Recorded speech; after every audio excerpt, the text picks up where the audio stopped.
I'm on the Caribbean coast in Guatemala, and today I'm taking you on a local food tour to eat some incredible GARIFUNA food.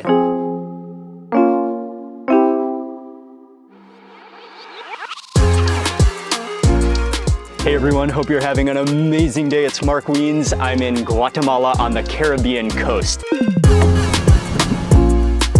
But if you're just joining me on this tour, we're eating our way through Guatemala from the highlands to the coast to regions that are rarely shown. And we're eating the local food of Guatemala. It's an amazing trip, so you don't want to miss any of the videos in this entire series.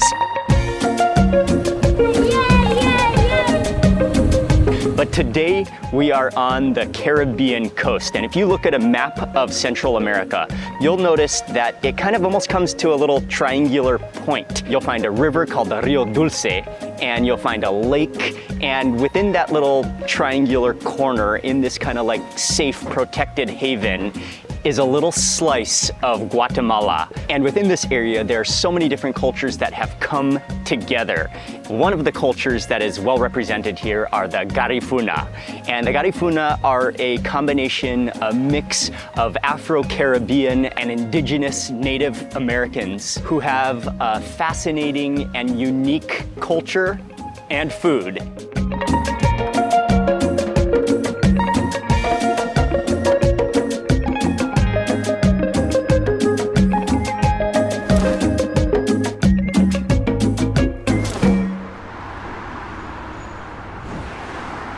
Before we get into the food of the GARIFUNA and the Caribbean coast, we're stopping for breakfast at a roadside stall where they specialize in empanadas as well as breakfasts. So it's gonna be a really good breakfast. I'm hungry. It's just now 6:30 a.m. We've been driving since 4 a.m. Queso. Es requesón con oroco. Oh, okay. So for those empanadas, they slap out the masa. For the tortillas and the empanadas, they're all handmade using the fresh masa, the corn. They just have straight tortillas, but then they also have the empanadas, which are, she makes into a round, slaps out the dough all by hand. And there's a variety of fillings. One of them is cheese. I think one of them is beans. Then she makes it into a little pocket, and then it grills over the comal over the fire.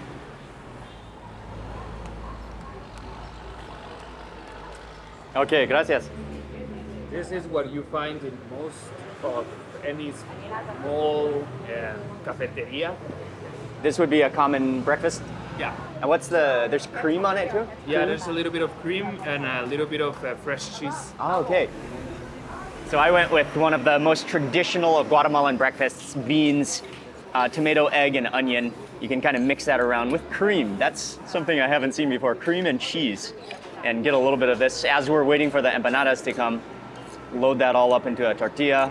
Fresh. You won't settle for less than freshest tortillas in Guatemala. Load it all up. A little bit of that cheese.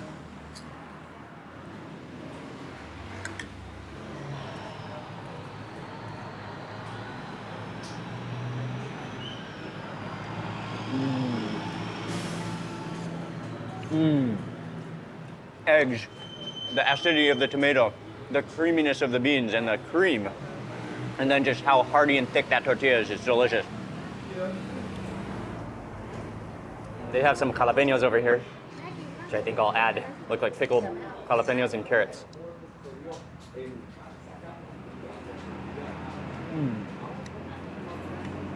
Oh yeah, a nice vinegariness and that jalapeno. And next up for the empanadas, and we got one of each, so there's a cheese loroco, and that's a seasonal herb that's mixed with the cheese. Then there's beans, and then there's chicharron. So you got some tomato sauce with some cilantro in it. You normally go with a little bit of this. Some of the pickled cabbage. Going for some of the jalapenos again as well. Let's try this first empanada. Oh, this is the one with the cheese.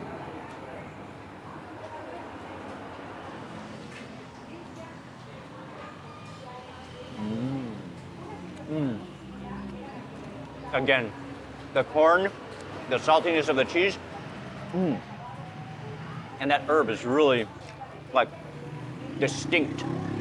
Next one over here. I think the round one is the beans.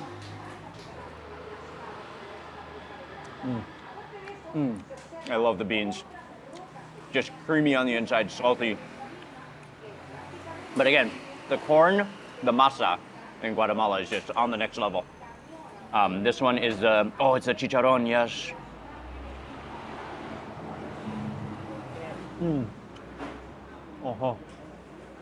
Oh, this is flaming hot packet. That porky, you get a little cloud of porkiness that comes out. It has some kind of an herbal taste to it as well. All three really good. Freshly made, handmade.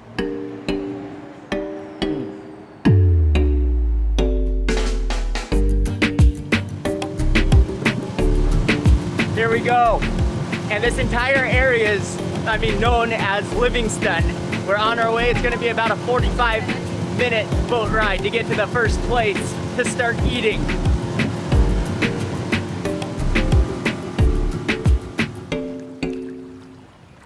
We stopped. We're getting closer and closer to the mouth of the Atlantic. And we're stopping now just for these are some mangrove islands, which are bird sanctuaries and just roosting for the birds. It was a beautiful ride through the lagoons, through the river. We're not too far away from the mouth where the Atlantic opens, but we've stopped off here at a place called Cayo Quemado. And this is a women's cooperative here where we're gonna just stop for a quick snack, learn about a dish. What's called ceviche de coco. So it's a coconut ceviche.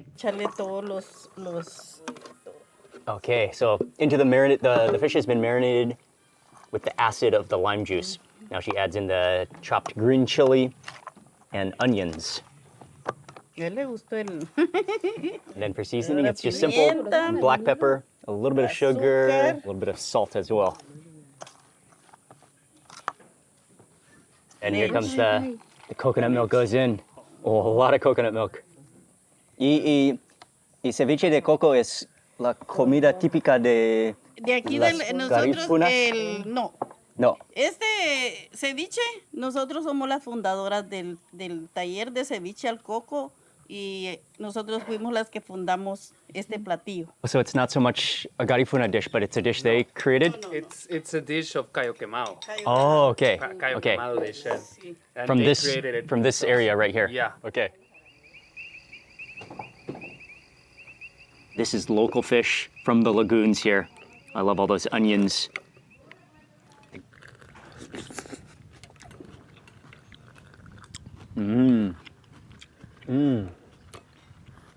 Really refreshing, creamy coconut milk. The crunch of the onions and the peppers. And then the fish cooked by the acid. I'm just gonna go ahead and dip that in.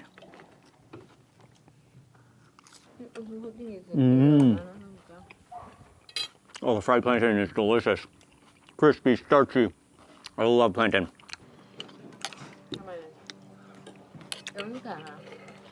Actually, yeah. Recently I was in Fiji. This is almost exactly how they prepare the coconda. Just fish, lime juice, marinated in coconut milk with some of the crunchy vegetables. Very refreshing, creamy.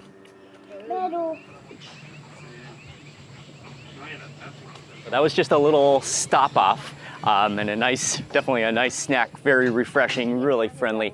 And it's to support the women's cooperative. But from here, we're back on the boat. We're heading further to Livingston. Gracias.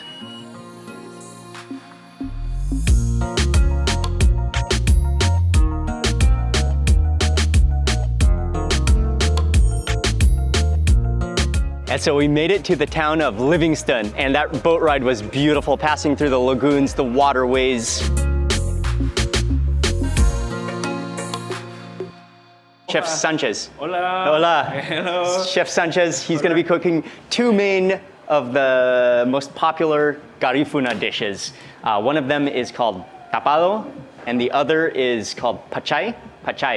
So we're gonna watch him as he prepares these two dishes using the fresh seafood and some of the local ingredients wrapped in leaves as well.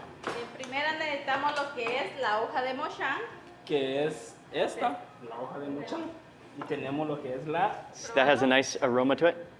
Okay. Puedes sentirlo. Oh, you que can es taste it? bueno. Oh, yeah. Wow, it almost has an aroma of like minty. All right, so the fish, Pimienta. you seasoned para with a little bit of a sabor, que tenga sabor. salt and pepper. Y se le pone de este costado y se le corta de este lado de nuevo. Le vamos a echar un poquito de pimienta para que tenga sabor. Rodajas y todo. Y igual también todo. Tomate. Okay, nice. So Y this is a mix of... achiote. Oh, so that red color is coming from the achiote, and then there's green peppers in there, onions, cilantro, tomatoes, and the achiote making that red, beautiful red color. And then the fish goes on top of that. Se le va a echar un poquito igual también en el centro para que tenga sabor, color y brillo. Entonces se va haciendo. Okay, and so that same hoja de Santa Maria, Eso es it goes, that same bueno leaf y- goes on top, okay? Entonces se dobla de este lado y de este costado, o sea, doblar. Y luego lo quebramos. Luego lo procedemos a poner a la plancha. Okay, so that's gonna, that little packet with the fish with the vegetables in it. Luego Now chef is gonna add that to the hot plate.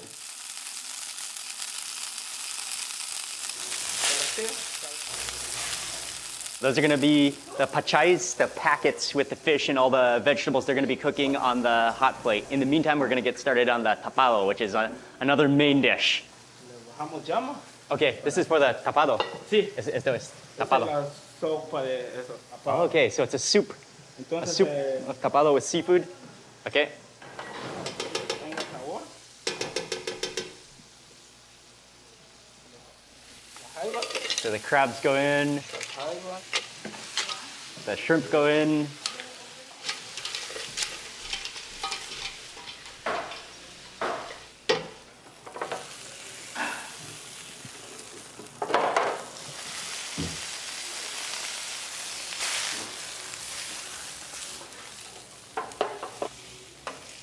Cebolla, Onions go in, and then the green peppers, and then tomato, tomato. estamos a menear.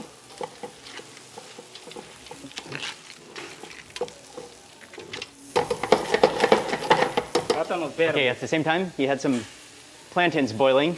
Plátanos verdes. Plátanos, oh, green plantains, and they go in. Whoa, that's a lot of coconut milk. Le echamos el mero Okay. coco. Coco. Oh, nice.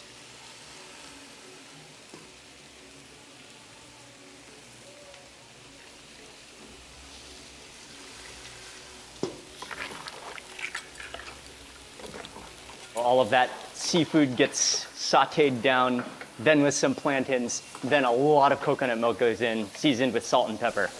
Oh, that's like a coconut milk rich, kind of like a mixed seafood. And he said it will be kind of like a soup. So, caracoles. Sí, exacto. Caracoles. I think it's a type of a sea snail. Type of a sea snail.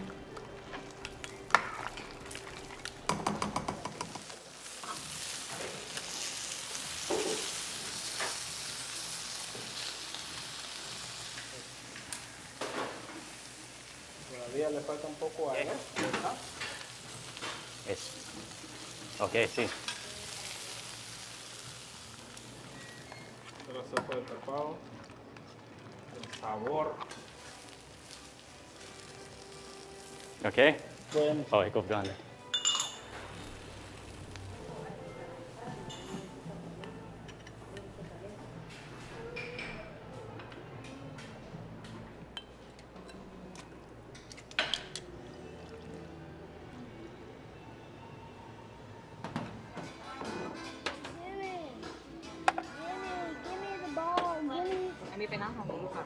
Thanks to Chef Sanchez, he was really cool cooking this local food. And this restaurant, I mean, it's kind of a little bit of a touristy restaurant, but at the same time, it's a really good restaurant to support because they have a lot of students in tourism and the food industry and restaurants and chefs that are training, that are interning here at this restaurant. So it's a training center for the community, for the people around, for the local culture. So I'm gonna start with the soup, which is the topado. And again, this is like a straight coconut milk with tomatoes, onions, and then the variety of seafood in here. I'm just gonna chase that broth.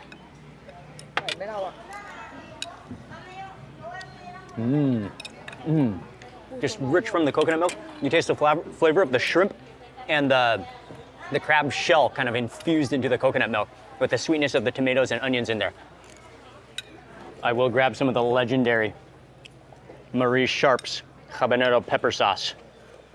Oh yeah, oh we need a lot of this.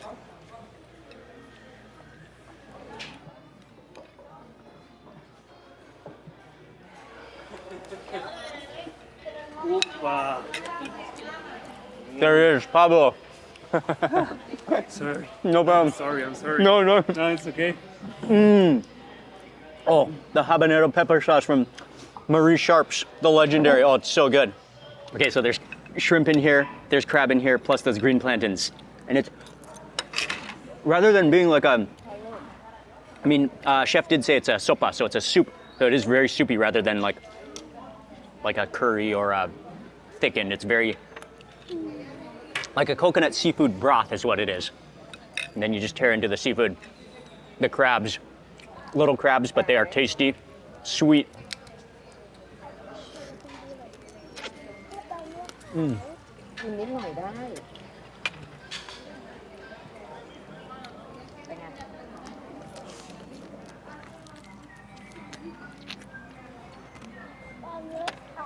Okay, let's try some of this on the shrimp. Oh, yes.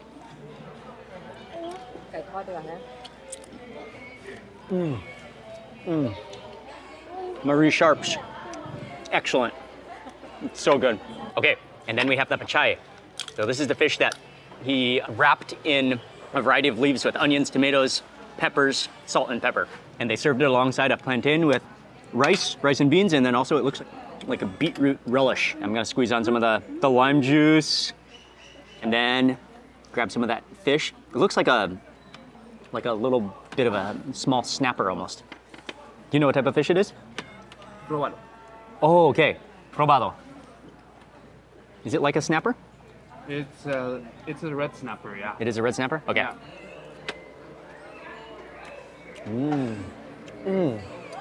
A hint of a mintiness, a little bit of a sweetness, like almost a licoricey kind of taste to it.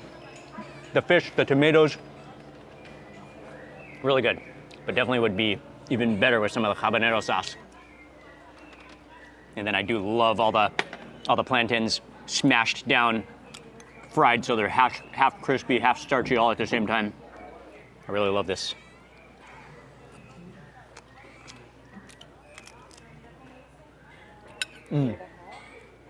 Okay, some of those rice and beans.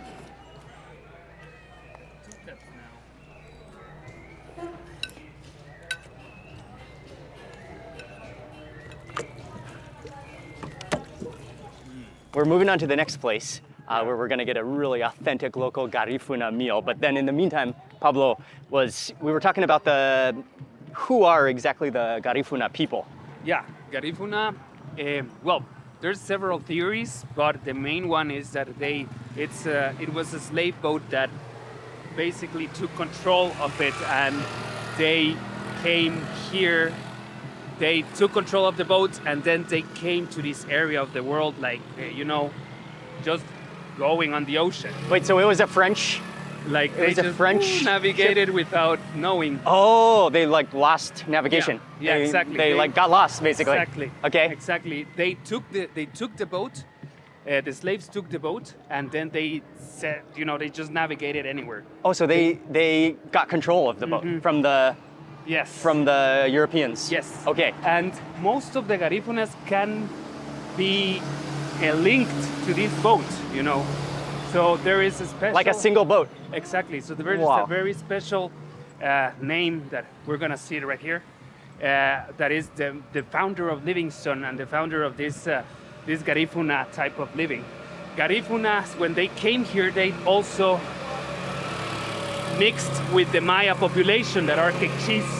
So Garifuna became a mixture between African slaves and Maya Quechi. You will not find this culture anywhere else in the world, but in Honduras, Guatemala, and Belize. So this is the central street of Livingston. I love how there's Barely any traffic, so you can just walk through peaceful, laid back.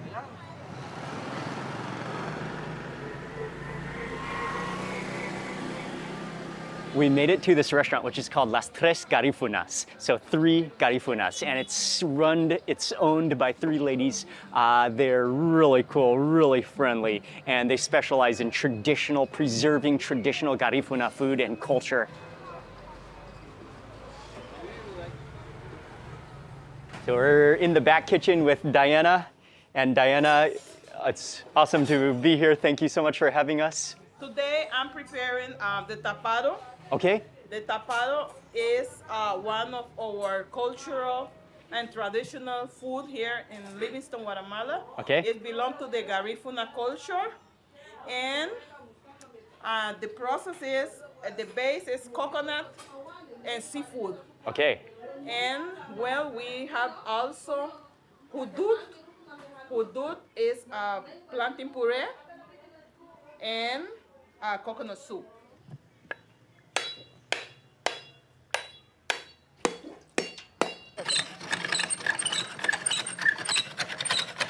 I love how, everything is from scratch, handmade, including the coconut milk. So she just chops open the coconut, scrapes out the meat with the coconut water. Coconut milk is a big part of the Garifuna cuisine. Yes. Okay, fresh coconut milk. That's the most important ingredient is the coconut. Okay, I can help you.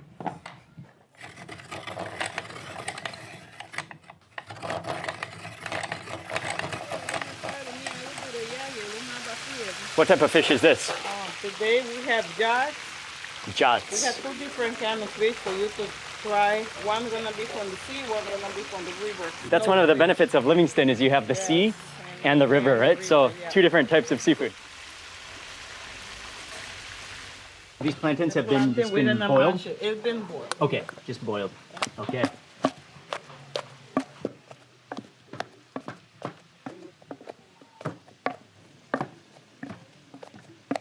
It's only 3 ingredients and we use it to make our shrimp, Okay. which is garlic, salt, and coconut oil. Okay. The coconut oil is very important in the culture because that's where we do all our food. is- Okay. So some shrimp are gonna go into this recipe with garlic, with coconut oil, and that's gonna be served with rice and beans. Oh, she's gonna make like 3 or 4 different dishes. We're gonna blend the coconut just to Okay, make so that's all the freshly grated coconut.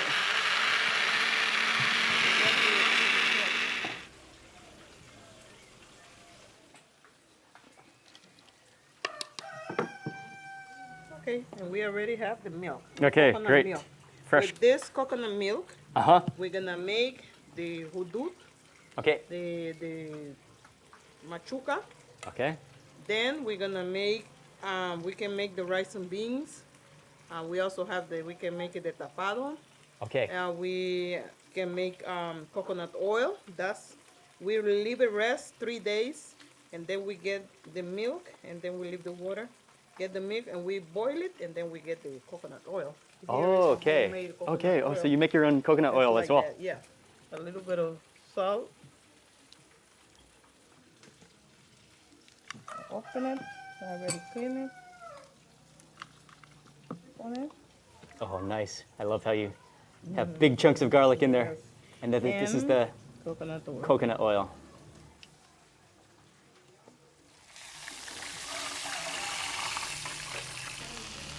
What a meal Diana is cooking.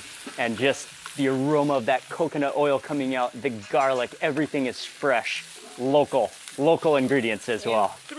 Only 3 ingredients that we use to make this. So just so simple. Only salt, garlic, and coconut oil. Awesome. Awesome. And I think that's one of the things that stands out is simple but fresh ingredients. Yeah. And that's the best combination you can get. What's already in there? Okay, I only add pepper, onion, garlic, salt, and we're gonna boil for 15 minutes. So coconut milk with those Yes. those seasonings. Okay, and that makes the the coconut milk soup. So that's Chicken. fried chicken with Yeah, fried the chicken sauce? and then make a sauce. Okay, here I already have the rice and beans has a process. Coconut milk, rice, and beans. Okay, rice and beans. Oh, Add it here. oh, that looks so good. And this is the, oh yeah, thank you. So this is the pounded plantain. Plantain puree.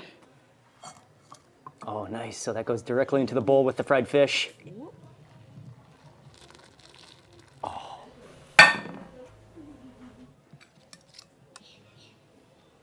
We already have Yes. Restaurante Las Tres Garifunas. Las tres garifunas.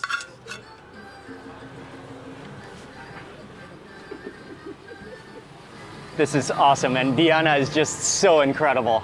Oh, she's so friendly, welcoming. She has so much experience as well in preserving the traditional garifuna recipes. I'm excited to try them all. So we got the fried fish.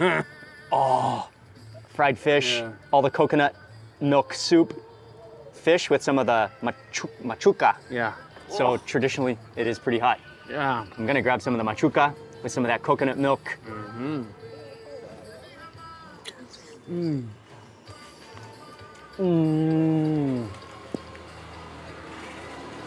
Oh, the crispiness of the fish. Oh, the fish is awesome.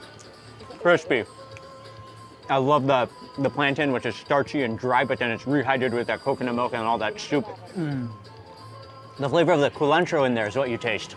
It's kind of like a soup. It's kind of like a stew. It's hearty, it's rich, and you've got everything there that you need, including starch, protein, richness from the coconut milk. Entonces usamos los panitos para.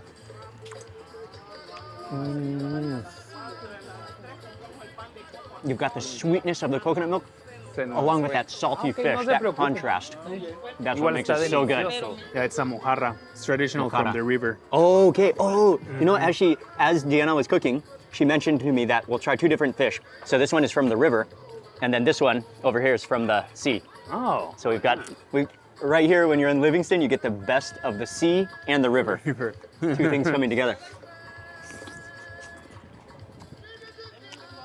Next dish that we're gonna try, and look at these beautiful, kind of butterfly cut, absorbed with that coconut oil, infused with that garlic. You immediately taste the coconut oil, that burst of coconut. Yeah? Immediately. The richness of the butter from that, I mean the tamale from that head, infused with big chunks of garlic. But that coconut oil is what makes it delicious. These are the rice and beans. This is the staple of garifuna. And she said the red beans, rice, also cooked down with coconut milk.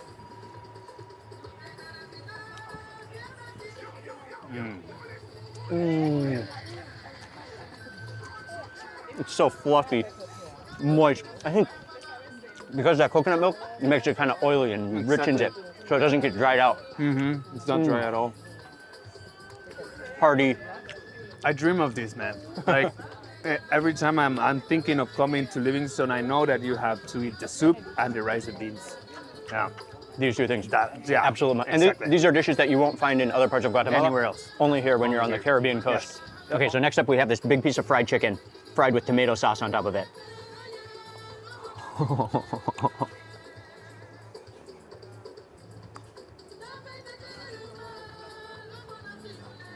Okay, man. Might scoop in with the rice and beans on that as well.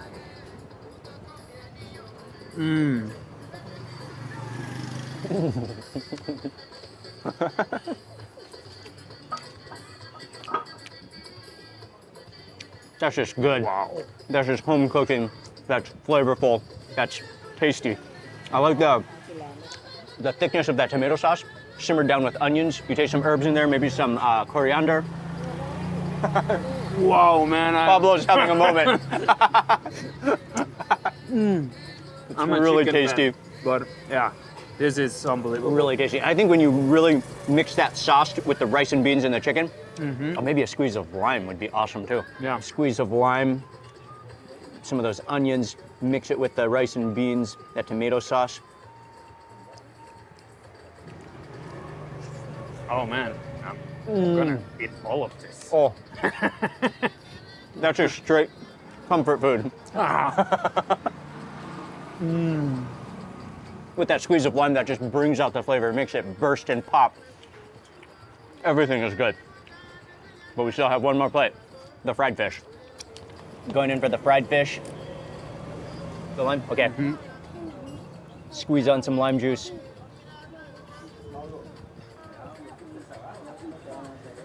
No, pues nos dieron todo bien, hasta todo muy arregladito, muy así de turistas, vos.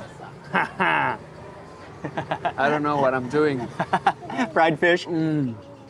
Wow. Just crispy, fresh, salty. I think what makes it so good for me is that rice and beans. The moistness, the oiliness of the rice and beans with the coconut milk. But good, simple, fresh, and flavorful. I think that kind of like explains all the dishes here. And it really does. It has this Caribbean flavor to it, yet also sometimes mixed with the local indigenous ingredients. Yeah, And exactly. this totally sums up the beauty of Garifuna food, culture, people. I'm going in with a squeeze of lime, a little bit more of that habanero, Les puedo robar the servilletas. habanero chili sauce. Gracias. Gracias.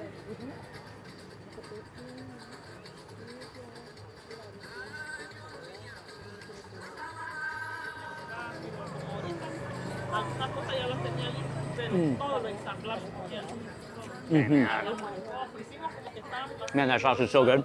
The acidity, the heat, and just the flavor, the vibrancy, the fruitiness of habaneros.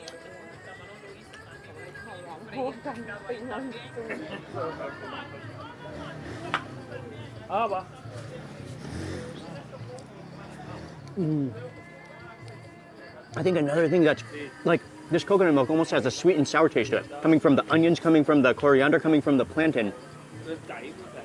Oh, it's so herbaceous. So much coconut milk, the richness, and then the flavor of that fish, that convergence of the sweet coconut milk with the salty, fried, crispy fish, I think is what makes it incredibly tasty.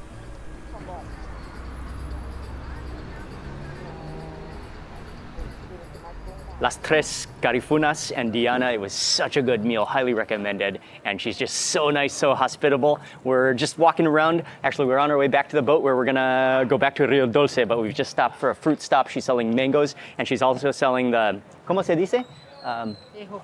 Jocote. And I know I've had this before, but it's like this green fruit. I know it's very woody and very like fibrous. You put salt on it, bite it. So crisp. Kind of like a green mango, but even more crisp and fibrous. And then we also got a mango, and one of the things, the way she serves it, is she slices the mango, then she mixes it with pumpkin seed, or a type of pumpkin seed, or melon seed, plus salt and lime. That's unique. I don't think I've ever eaten mango this way, with pumpkin seed, with lime juice. Really mix that in. And it's aromatic too. You can smell that nuttiness.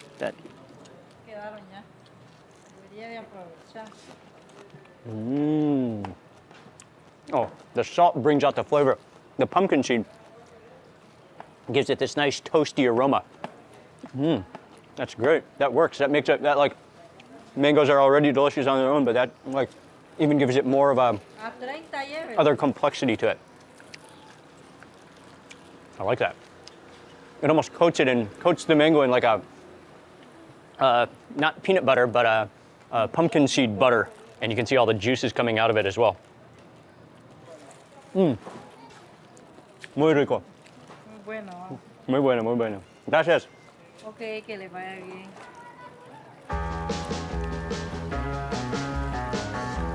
Great time in Livingston. From here, we are heading back to Rio Dulce.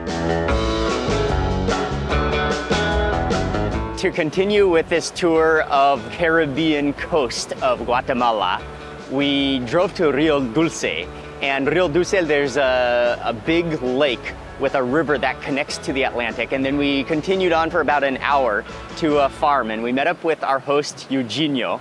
He's a nature conservationist, he's a farmer, he grows trees, he plants trees, and he has a number of farms. And one of his farms is known for its cacao. And so Pablo, actually, who is guiding us around in Guatemala, he has a chocolate company, and he buys cacao and he makes chocolate. He actually processes it into chocolate. So this is a real honor to be here, where we're gonna be able to see some of the cacao. But before we go to see the cacao, we're having a lunch, a parrilla, a churrasco, with some grilled steak, Guatemalan style grilled meat on the farm. We're gonna have a little barbecue, we're gonna eat, and just enjoy this beautiful nature, the mountains. The river is flowing really high right now, and we're gonna eat, and then we're gonna go check out, we're gonna go explore some of the cacao farms, it's incredibly beautiful here. Beautiful plate here with two types of beef, the arrachera and the is it called? Puyaso. Oh, nice sides here, salad, potatoes. Oh, gotta have the guacamole, the avocado when you're in Guatemala.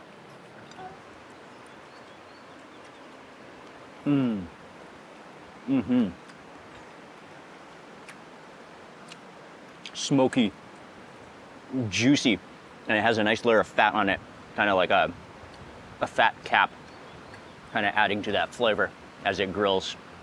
And tender as well. What type of churmo?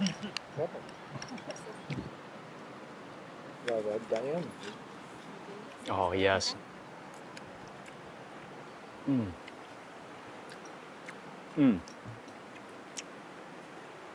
Just really good beef. Natural, fresh. Yeah, with the avocado. Next cut of the beef, the arrachera. I think it's like maybe a type of skirt steak.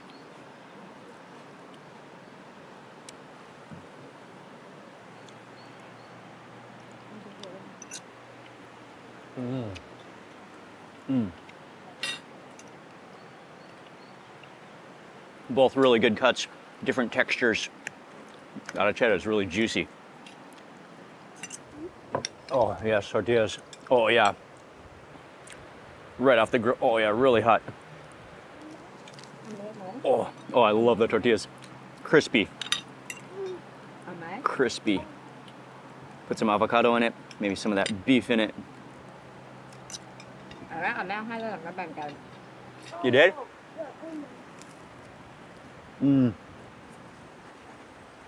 Oh, wow, yes. The tortilla is amazing. Smokiness from the fire, from the grill, with the beef and onions and the guacamole. Oh, so good. Bye, Mommy. We've crossed over the river. Again, the river is pretty high right now because it's been raining a lot. Kind of a bobbly canoe, but we took all safety precautions and we're now at the cacao farm. So Pablo is an expert about cacao. Could you tell us a little quick history about cacao in Guatemala and this area of Central America? Sure. The history of cacao has been around 2,000 years old here in Guatemala. In this area, yeah. So since they brought in the seed from Ecuador, or well, the Amazon area, you could say that we sort of started the cacao culture from there, right? People started to pick up the cacao that was better for the human taste. And from then on, the genetics that we got here in Guatemala are very special because they're very sweet and very fruity, you know? It's called fine cacao or fine cocoa. And it is only 5% of the world's cacao, it's fine cacao. So this is very... That's with most of the cacao in Guatemala? Almost all of the cacao in Guatemala is fine cacao. There's some of conventional, but it's a very small proportion, right? Okay. Okay. We produce very little amount of cacao, but we do have a huge flavor. So that's what we're gonna see today, how they develop the flavor, when it comes from, and how does it eventually become chocolate. And then also those cacao is very important in Mayan culture as well, right? Yeah. Rituals and ceremonials. Not necessarily. It is very important it is like a gesture of thank you sometimes. It is a way to connect with other people, but for drinking it together. In fact, there is a word in Quiche that is very interesting that is called chocolaj.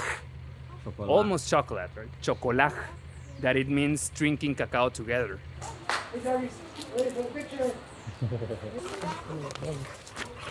Mudama.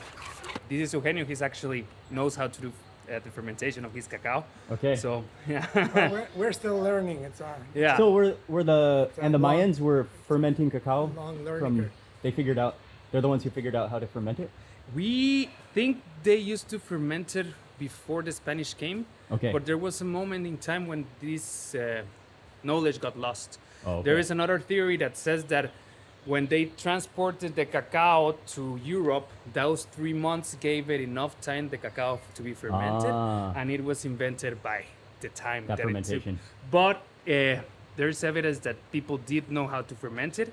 Okay. But during time we lost it, and now many people here wash the cacao. So the fermentation is sometimes a new concept for them that they're starting to regain to make a better flavor. Good, responsible, Micah. Responsible. Here we go. Look, Micah. That comes with us. Hi, Micah. This is great.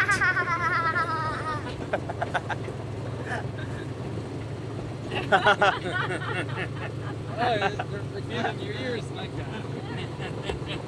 Oh, this is great. Beautiful. Now we're getting back into the rainforest here.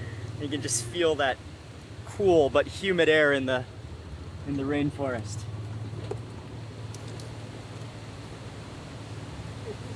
This is all recently planted cacao. Oh, this is cacao here. Okay. Cacao, and that's why it has the palm leaves, because that's a temporary shade. Okay. From here, we're gonna start walking. We've gotten off the ATV and into one of the mature cacao plantation farms. Oh yeah, you can feel the humidity back here.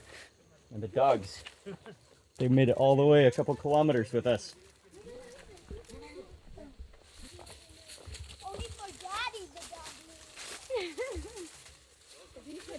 Welcome to the cacao. Yes. We had this really harsh dry spell Oh, okay. with very high temperatures, and it caused all this dryness. Look at all Lovely. these flowers.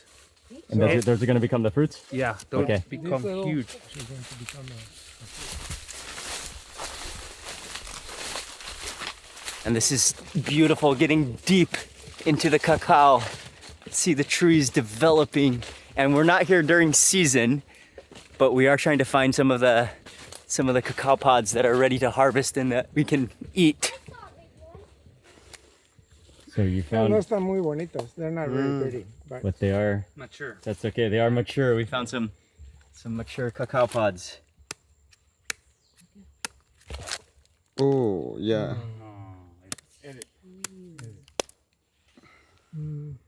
Ya nació también, ¿ve? no está bueno. Not fully yet.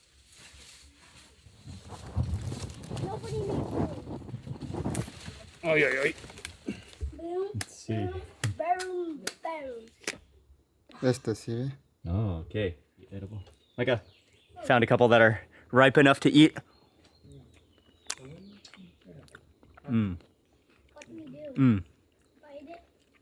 Still more on the sour side than sweet side, but still good. Fresh. Oh, and these ones, the seeds are so soft as well. You're eating the seeds? Nice. The butcher. Yeah, this one is sweet. Very good. The outer fleshy pulp. And I mean, the process of making chocolate is that little seed, that fruit, it ferments with the sugar around it. And then what you want is that seed that I'm sucking on. That's what is then fermented, which is then roasted, which is then ground, which is then made into chocolate as we all know it, and which we are going to have as soon as we get back to the house. This is fermented and dried. So now or this with is- skin. fermented and dried, but not roasted yet. Yeah, not roasted yet. We're back at the house now. These are cacao, the seeds that have been fermented, dried, and now they're gonna roast them the most traditional way, the Mayan way. We roast them on over the fire, and then make a hot chocolate, a chocolate beverage from from the farm, directly from the source.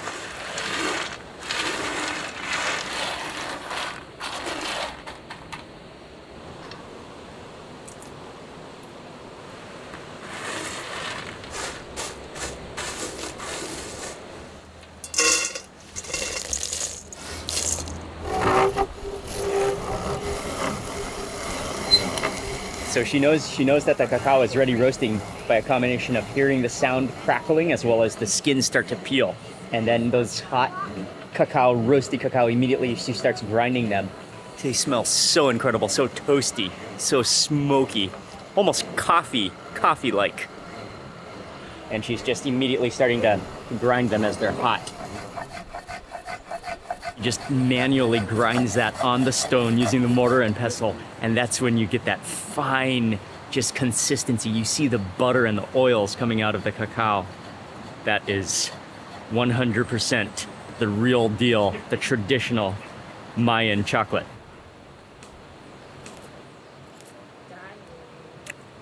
Oh, that's incredible. Oh man, the smokiness, the pureness, 100%. Oh, that is for the real chocolate lover, just pure, and I love it like that. And now, I think they're gonna make the hot chocolate.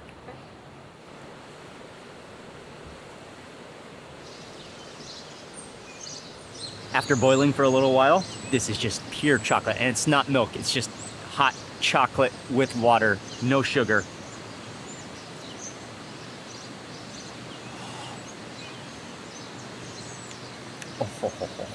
Wow. That is the purest flavor of chocolate. I mean, this is what chocolate is. It's just been altered so much, but this is as perfect as it gets. Oh, smooth, toasty, complex, fruity. Even the oiliness of those beans. Oh, that is a beautiful thing. And as they were mentioning, and Pablo was mentioning, is that the Mayans would drink chocolate like this, but also include some achiote within it, so it became really red and also sometimes sweetened with honey. And it was truly fascinating to see the entire process, to see where the cacao grows, to just learn a little bit about the culture and just the importance of cacao in Guatemala, to wrap this day up. And that wraps up our time on the Caribbean coast and also Rio Dulce, Livingston in Guatemala. And this is an area that is lesser visited. It is a beautiful area, and just seeing the diversity of different cultures that are represented, the foods, things that are important, it's been a learning experience as well.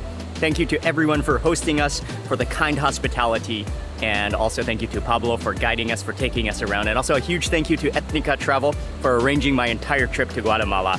And I'll have all the information in the description box below. And then also, if you haven't already watched the other videos in this Guatemala food series, we're traveling around Guatemala. Tomorrow, actually, we're going on to Tikal, which is a place that I cannot wait to visit. One of the great Mayan cities that we'll be visiting. And we're having everything from street food in Guatemala City to traditional and rarely seen Mayan food in the highlands. And you're not gonna wanna miss any of it. So thank you very much for watching this video. Please remember to give it a thumbs up if you enjoyed it. Leave a comment below. I'd love to hear from you. And if you're not already subscribed, make sure you subscribe now for lots more food and travel videos. Goodbye from Rio Dulce in Guatemala. I'll see you on the next video.